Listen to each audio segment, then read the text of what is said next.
வணக்கம் மக்களே, எல்லோரும் எப்படி இருக்கீங்க?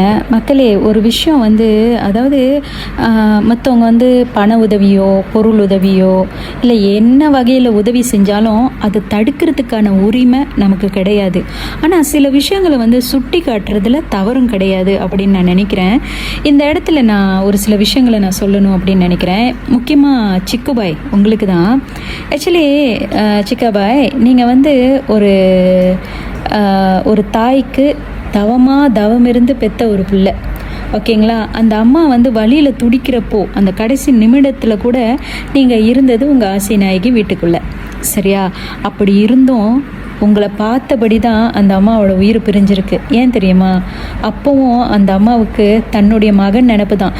என்ன தான் தன்னுடைய மகன் வாழ்கிற காலத்தில் தன்னை முழுமையாக தன்னை கவனிச்சிக்கலனாலும், ஏன்னா நீங்கள் முழு நேரத்தில் பாதி நேரத்தில் நீங்கள் இருந்தது ஜெயிலுக்குள்ளே தான், ஓகேங்களா? அப்படி இருக்கும்போது அந்த அம்மா தனியாக சம்பாதிச்சு இருக்கிற காசில் சாப்பிட்டுக்கிட்டு அந்த வயசுலேயும் அவங்களோட அவங்களோட வாழ்நாளை ரொம்ப நல்ல முறையில் ஹலாலான முறையில் அவங்க கழிச்சிருக்காங்க.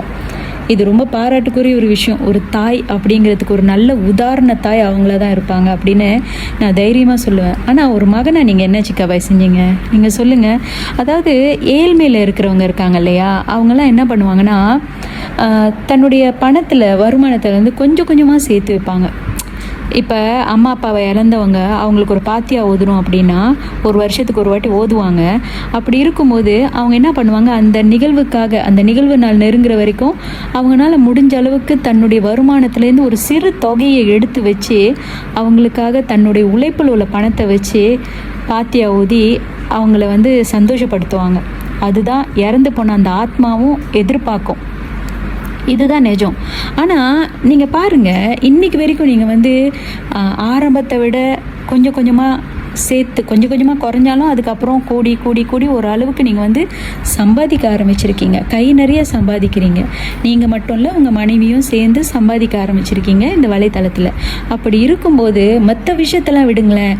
நீங்கள் இங்கே போகிறதுக்கு அங்கே போகிறதுக்கு, தண்ணி அடிக்கிறதுக்கு, கூத்தடிக்கிறதுக்கு ஏதோ ஓகேயா, நீங்கள் உங்கள் உறவுகளுடைய கையை எதிர்பார்த்து அவங்கக்கிட்டேருந்து கேட்குறீங்க, அவங்களும் கொடுக்குறாங்க. அது அவங்களோட விருப்பம். ஆனால் ஒரு தாயின்னு வர்றப்போ இந்த ஒரு கடமையாவது நீங்கள் உங்கள் உழைப்பில் செய்யணும்னு ஏன் சிக்காபாய் நினைக்க மாட்டேங்கிறீங்க?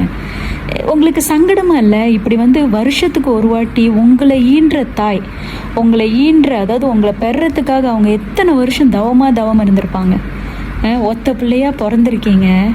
உங்கள் மேலே எவ்வளோ அன்பையும் பாசத்தையும் பொழிஞ்சு நீங்கள் சின்ன பிள்ளையிலேருந்து வளர்கிற வரைக்கும் உங்களை எப்படிலாம் கண்ணுக்குள்ளே வச்சு பார்த்துருப்பாங்க.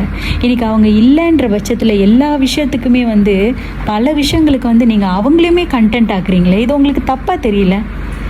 இது நீங்கள் நான் யார் இதை பற்றி கேட்குறதுக்கு அப்படிலாம் நீங்கள் சொல்கிறதா இருந்தால் அது உங்கள் விருப்பம். ஆனால் ஒரு இஸ்லாமிய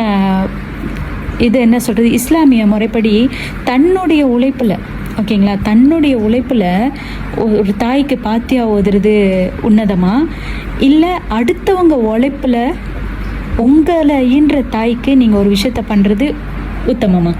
நீங்களே சொல்லுங்கள். அதாவது பாத்தியா ஓதுறது எதுக்காக? அந்த ஆத்மாவை சாந்தி அடைய வைக்கிறதுக்காகவும் அவங்க சந்தோஷப்படுறதுக்காகவும், அவங்கள அவங்கள நினைவு கூறுறதுக்காகவும் தான் நம்ம பாத்தியா ஓதுறோம் இறந்தவங்களுக்கு. ஸோ அப்படி இருக்கும்போது ஒரு மகன் தன்னுடைய உழைப்பில் தனக்காக செய்கிறான்னு அந்த ஆத்மா சந்தோஷப்படணுமா?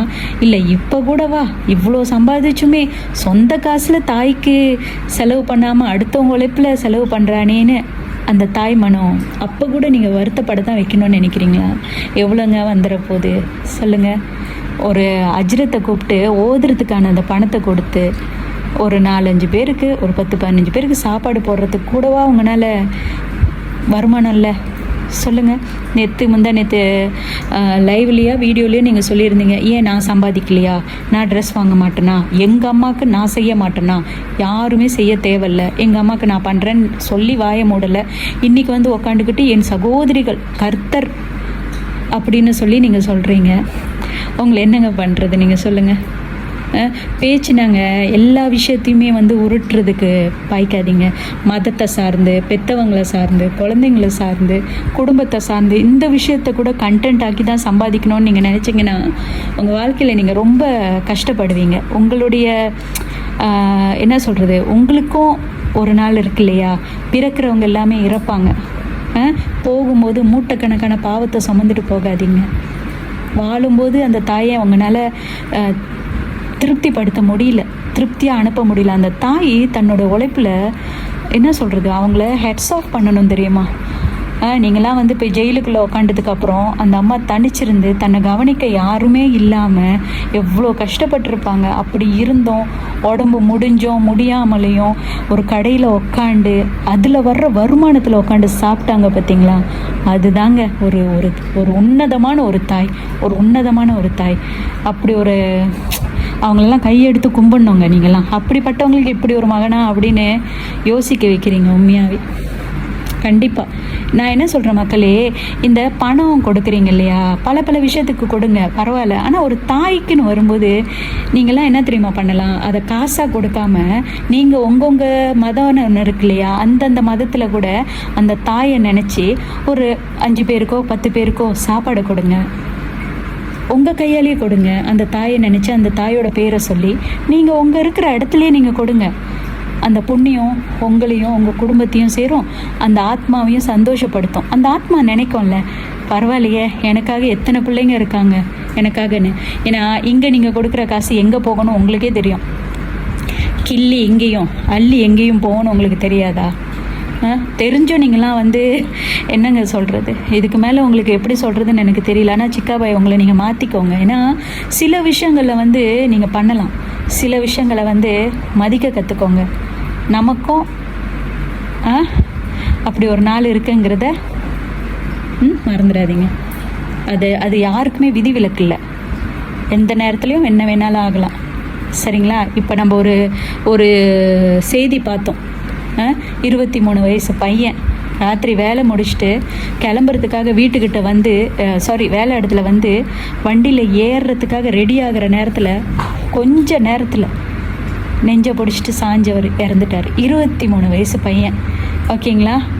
அப்போ இறப்புங்கிறதுக்கு வந்து வயது அப்படிலாம் எதுவுமே கிடையாதுங்க. அதனால் வாழ்கிற வரைக்கும் இறக்கத்தோடு வாழ பாருங்கள், உண்மையாக வாழ பாருங்கள். சரியா? உங்கள் சைடில் என்டர்டெயின்மெண்ட் வலைத்தளம் இதெல்லாம் அது உங்கள் பிரச்சனைங்க. ஆனால் சில விஷயங்களை வந்து வலைத்தளத்துக்குள்ளே இழுக்காதீங்க, ஒரு கட்டுப்பாடு போட கற்றுக்கோங்க. இன்னொரு விஷயம் மக்களே, அதாவது இந்த பண உதவி செய்கிறீங்க இல்லையா, நீங்களாம் வந்து உதவி செய்கிறது தப்பு இல்லை. ஆனால் உதவி செய்கிறதுக்கு முன்னாடி உண்மையான அவங்க தேவை என்ன அப்படிங்கிறத புரிஞ்சுட்டு அதுக்கப்புறம் அதை பண்ணுங்க, அது தப்பு கிடையாது. இந்த பணத்தை சம்பாதிக்கிறதுக்காக நீங்கள் ஓடுன்னு ஓடுறீங்க, வேர்வை சிந்துறீங்க, மூளையை பிழிறீங்க. ஒரு சான் வயிற்றுக்கு ஓடுன்னு ஓடுங்க. சில பேர் வெளிநாட்டில் போய் குடும்பத்துக்காக சம்பாதிச்சுக்கிட்டு இருக்காங்க. ஓகேங்களா? அப்படி சம்பாதிக்கிற அந்த பணத்தை வந்து தப்பான ஒரு விஷயத்துக்காக எதுக்கு நீங்கள் சிம்பிளி கொடுக்குறீங்க? கொடுத்துட்டு நல்லது, அதாவது கொடுத்த புண்ணியம் தேடினாலும் பரவாயில்ல, என்ன கிடைக்கிது உங்களுக்கு? பாவம் தான் கிடைக்கிது. அதனால் சில விஷயங்களை தயவு செஞ்சு யோசிங்க மக்களே. ஓகேங்களா? யோசிங்க. ஏன்னா ஒருத்தவங்க உங்களை பயன்படுத்திக்க இடம் கொடுக்காதீங்க. இப்போ உள்ள சில பேர் என்ன பண்ணுறாங்கன்னா, உங்ககிட்டேருந்து ஒரு பணம் கிடைக்கிது, ஏதோ ஒரு வகையில் உதவி கிடைக்குதுன்னா அது தொடர்ச்சியாக பயன்படுத்தி உங்களை பயன்படுத்திக்கலாம் அப்படின்னு தான் நினைக்கிறாங்களே தவிர காலம் முழுக்க உங்களுக்கு உண்மையாக இருக்கணும், நன்றி உணர்ச்சியோடு இருக்கணும் அப்படின்னு நினச்சி பழகிறவங்க ரொம்ப கம்மி, ரொம்ப கம்மி. தேவைக்கு பழகிட்டு தேவையில்லைன்றப்போ தூக்கி போடுறவங்க தான் இங்கே நிறைய இருக்காங்க. ஸோ அப்படிப்பட்ட மக்களுக்கிடையே வாழும்போது ஜாக்கிரதையாக இருக்க வேண்டியது நீங்கள் தாங்க.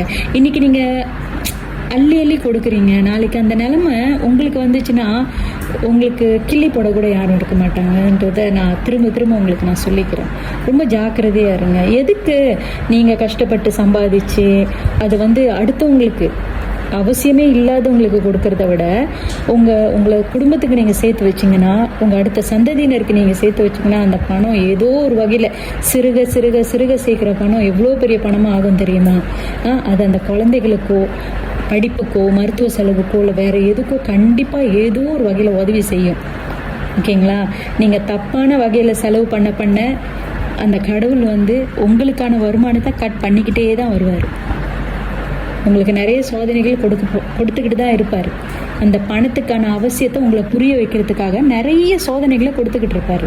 அன்றைக்கி கஷ்டப்பட போகிறது நீங்கள் தான். ஓகேங்களா? அதனால் கவனமாக இருங்க. தப்பான இடத்துக்கு ஏனுங்க, ஒரு சாப்பாடுக்கு வழி இல்லை, இருக்க இடம் இல்லை, இப்படிப்பட்டவங்களுக்கு நீங்கள் கொடுக்கறது தப்பே கிடையாதுங்க. எல்லா வசதியும் இருந்தோம், நகை, வீடு எல்லாமே இருந்தோம், அந்த இடத்துக்கு வந்து சின்ன சின்ன தொகையாக இருந்தாலும் உங்ககிட்ட எதிர்பார்க்குறாங்கன்னா அந்த இடத்துல கொஞ்சம் யோசிங்க. புரியுதுங்களா? நன்றி மக்களே.